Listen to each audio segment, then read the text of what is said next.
Well, if you've met one family office, you've met one family office, as the saying goes, which means that everyone's different. So therefore, how do you actually build a platform that can cater to all these different types of families? I'm Stan Sung, and I'm the founder of Genrich Family Office. So one of the things that I really like about ORCA is that the way it's designed on the user interface side really aligns with how we approach organizing our family's data, as well as working with the families in general. So normally when we first get started, we would sit down together with the family and start mind mapping.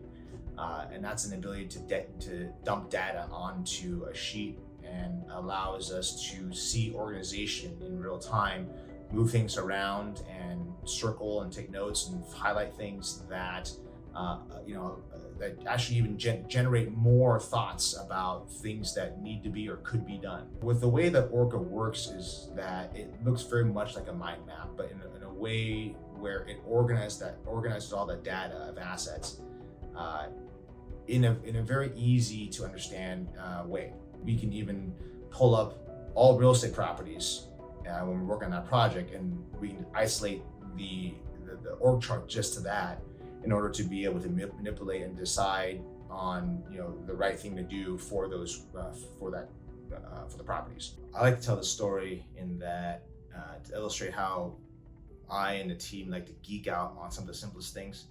So originally, when we were looking at how to organize files, and keep in mind that we were still organizing files from paper files and trying to transition them over to digital files.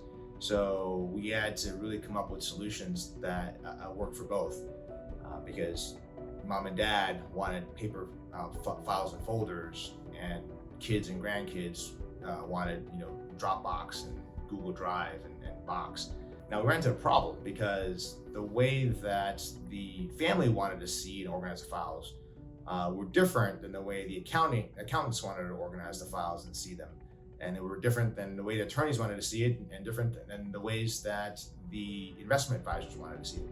So we were trying to solve a problem of how do you have one file system that's intuitive to all of these different stakeholders. It was a struggle for a long time until we found ORCA, which they allowed us to really create or organize all of our data in one way. However, though, it allowed everybody who wanted to see the files see it in the way they wanted to see it, and then also eliminated all of the duplicates that were plaguing our folders, as well as it was a perfect way to codify the versioning of it, and we knew exactly which ones were the latest files.